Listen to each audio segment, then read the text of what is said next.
మీ మీద మీకు నమ్మకం ఉంటే రేపే డైరెక్టర్ అవ్వచ్చు. మీ మీద మీకే మీ మీద నమ్మకం ఉండాలి. మీ మీద మీకు నమ్మకం ఉంటే మీరు రేపే డైరెక్టర్ అవ్వచ్చు. కానీ నేను ఆ సలహా ఇవ్వను. ఎందుకంటే ఫిలిం మేకింగ్ క్రాఫ్ట్ గురించి బేసిక్ అవగాహన ఉండాలి. తర్వాత డైరెక్టర్ అంటే దీనికి మెజర్మెంట్ లేదే, ఒక ఎగ్జామినేషన్ లేదే. నిన్ను ఎవరు ఎగ్జామ్ చేయాలి? నీకు ఎంత టాలెంట్ ఉందని ఎవరు గుర్తించాలి?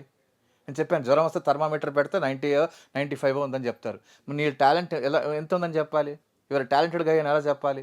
ఎందుకంటే ఇది బడ్జెట్తో కూడుకుంది, డబ్బులతో కూడుకుంది. ఎంత ఎంటర్టైన్మెంట్ ఫీల్డ్ అయినా ఇది వ్యాపారంతో కూడుకుంది. కాబట్టి నిన్నెవరూ అంచనా వేయలేము. ఈ టాలెంట్ ఉందా లేదా? Who will measure for your talent?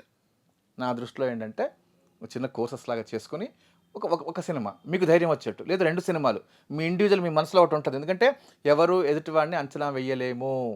దీనికి ఎగ్జామినేషన్ లేదు.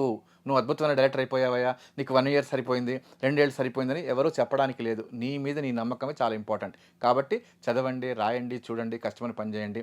మీ మీద మీకు నమ్మకం వచ్చినప్పుడు, ఈ ఫిలిం మేకింగ్లో ఉన్న క్రాఫ్ట్ల మీద అవగాహన కలిగినప్పుడు డెఫినెట్ మీరు డైరెక్టర్ అవుతారు. రేపే డైరెక్టర్ అవ్వచ్చు.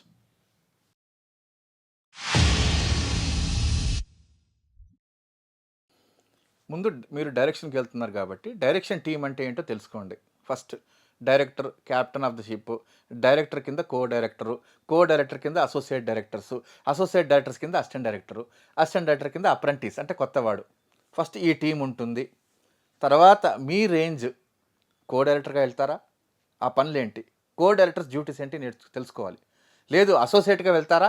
అసోసియేట్ డైరెక్టర్స్ చేసే డ్యూటీలు ఏంటి తెలుసుకోవాలి. అసిస్టెంట్ డైరెక్టర్గా వెళ్తారా? అసిస్టెంట్ డైరెక్టర్ ఏం చేస్తాడో ఆ డ్యూటీలు తెలుసుకోవాలి.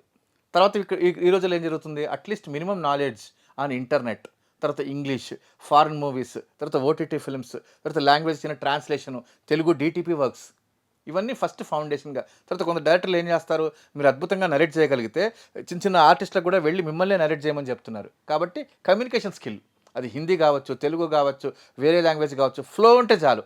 మీకు ఏదైనా ఒక భాష మీద పట్టుంటే చాలు. ఏదో ఒక భాష, తెలుగే వచ్చు సార్ అద్భుతంగా మాట్లాడండి, తెలంగాణ వచ్చు అద్భుతంగా మాట్లాడండి, చిత్తూరు స్లాంగ్ వచ్చు అద్భుతంగా మాట్లాడండి, మిమ్మల్ని తీసుకుంటారు. ఒక లాంగ్వేజ్ మీద పట్టు ఉండాలి. తెలుగు డీటీపీ వచ్చి ఉండాలి, లేదా ఇంగ్లీష్ డీటీపీ కూడా కొంత అడుగుతారు. ట్రాన్స్లేషన్ కానీ, రాయడం కానీ, ఎవరికైనా మెయిల్స్ చేయడం కానీ, ఆ వర్క్ మెయిలింగ్, ఇంటర్నెట్, వీటి మీద ఒక అవగాహన కానీ ఉండాలి. దాంతోపాటు ఏ డిపార్ట్మెంట్లో ఏం వర్క్ జరుగుతుందో తెలుసుకొని ఉండాలి. ఇది ఫస్ట్ బేసిక్ క్వాలిఫికేషన్ అని నా దృష్టిలో. డైరెక్టర్ ఒకసారి మీకు ఇంటర్వ్యూ పెట్టొచ్చు, కథ రాయమని చెప్పొచ్చు, మీరు వెంటనే నచ్చేయచ్చు. కాబట్టి ప్రాబ్లం ఏం లేదు. బేసిక్స్ తెలుగు కానీ, ఇంగ్లీష్ కానీ, చిన్న ఒక భాష మీద పట్టు ఉండగలిగితే డెఫినెట్గా మీకు డైరెక్టర్ అవకాశం ఇచ్చేస్తాడు. మిగతా నెట్, ఈ టైపింగ్, డీటీపీ వర్క్ అనేది పెద్ద ఇబ్బంది కాదు. డెఫినెట్గా దే విల్ సెలెక్ట్.